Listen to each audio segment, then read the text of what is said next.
बेरोजगार महासंघ के पूर्व पदाधिकारी हुए एकजुट, बोले प्रदेश के बेरोजगार किसी पार्टी के साथ नहीं है। विधानसभा चुनाव के दौरान विभिन्न पार्टियों के द्वारा युवाओं के वोट लेने के लिए बड़ी बड़ी घोषणाएं की गई।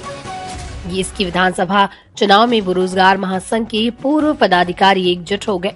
पूर्व पदाधिकारी का कहना है कि प्रदेश के बेरोजगार की घोषणा पत्र देखे बिना किसी भी राजनीतिक पार्टी के साथ नहीं है। बेरोजगार अपनी मांग को लेकर हमेशा सत्ता पक्ष में लड़ते आए हैं और आगे भी लड़ाई जारी रखेंगे। बेरोजगार महासंघ के जुड़े पदाधिकारी किसान हनुमान चौधरी, धनराज और अन्य बेरोजगारों ने बताया कि ये वो पिछले कई सालों से राजस्थान में संघ से जुड़े रहे। बेरोजगारों के विभिन्न मांगों को लेकर हुए जयपुर, दिल्ली, लखनऊ और गुजरात में हुए आंदोलन में बढ़ चढ़कर हिस्सा लिया। हनुमान चौधरी ने कहा कि सिर्फ बेरोजगार महासंघ के प्रदेश अध्यक्ष उपेंद्र यादव के भाजपा में चले जाने का ये अर्थ नहीं है कि प्रदेश बेरोजगार भाजपा में समर्थन है। चौधरी ने कहा कि प्रदेश के लाखों बेरोजगार किसी राजनीतिक पार्टी के साथ नहीं है। मतदान के दौरान मैं अपना निर्णय घोषणा पत्र के आधार पर सविवेक लेंगे। आज कॉन्फ्रेंस करे, क्या मुद्दा है? देखिए, विधानसभा चुनाव में विभिन्न पार्टियों के द्वारा बड़े बड़े युवाओं को सपने दिखाना शुरुआत हो चुकी है। सपने दिखाए जा रहे हैं और बड़ी बड़ी घोषणाएं की जा रही है, केवल भाषणबाजी की जा रही है। हम ये चाहते हैं कि इस बार युवा बेरोजगारों की जो विभिन्न प्रमुख जो मांगे हैं, उन मांगों को ज्यादा से ज्यादा घोषणा पत्र में शामिल किया जाए।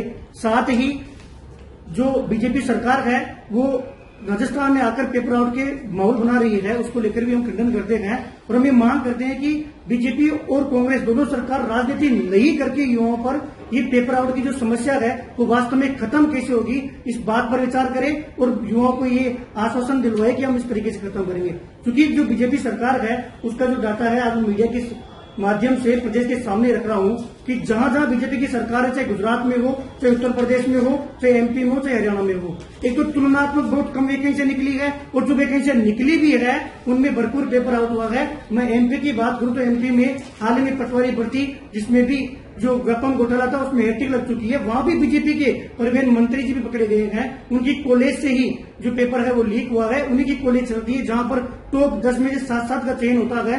तो बीजेपी जब राजस्थान में केंद्र नेतृत्व है आकर सीधे सीधा ये युवा बेरोजगारों को जुमला देकर उनका मत लेना चाहता है। उनको हम यही मांग करते हैं कि आप सबसे पहले अपने आप को दोषी मानिए। दोनों सरकार, चाहे बीजेपी हो चाहे कांग्रेस हो, पेपर आउट होना एक देशव्यापी समस्या है। इसको चुनावी मुद्दा नहीं बनाकर बेरोजगारों के लिए ज्यादा से ज्यादा रोजगार कैसे सृजन होंगे। जो बेरोजगार 5 साल, चाहे कांग्रेस की सरकार हो बीजेपी की सरकार हो, दर दर भटकते हैं, कभी मंत्री के, कभी नेता के, कभी संगठनों में, तो इन चीजों की आवश्यकता नहीं पड़े।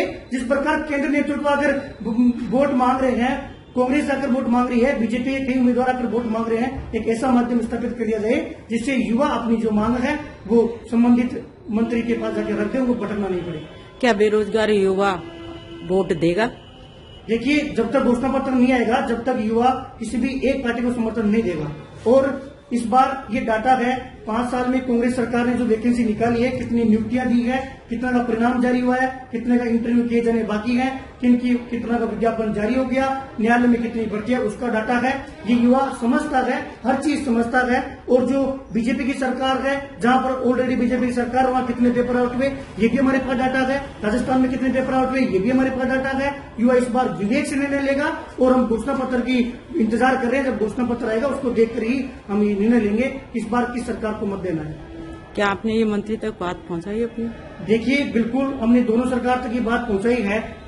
पिछले कई दिनों से सोशल मीडिया पे और धरातल पर युवाओं में असमंजस की स्थिति भी बनी हुई है कि हमारे प्रदेश अध्यक्ष जी ने बीजेपी जो है उनको प्रत्याशी बनाया है।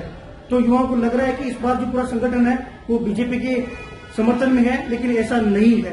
इस बात का भी मैं इसी के साथ खंडन करता हूं कि हम निष्पक्ष डाटा युवा बेरोजगारों तक पहुंचाएंगे कि कांग्रेस ने वास्तव में क्या किया है। हमें केवल रोजगार से मतलब है, भर्तियों से मतलब है, और वो जो भर्तियां निकली है वो भी कितनी पारदर्शी तरीके से निकली है, और जो हुआ उसको हम एक्सेप्ट करते हैं।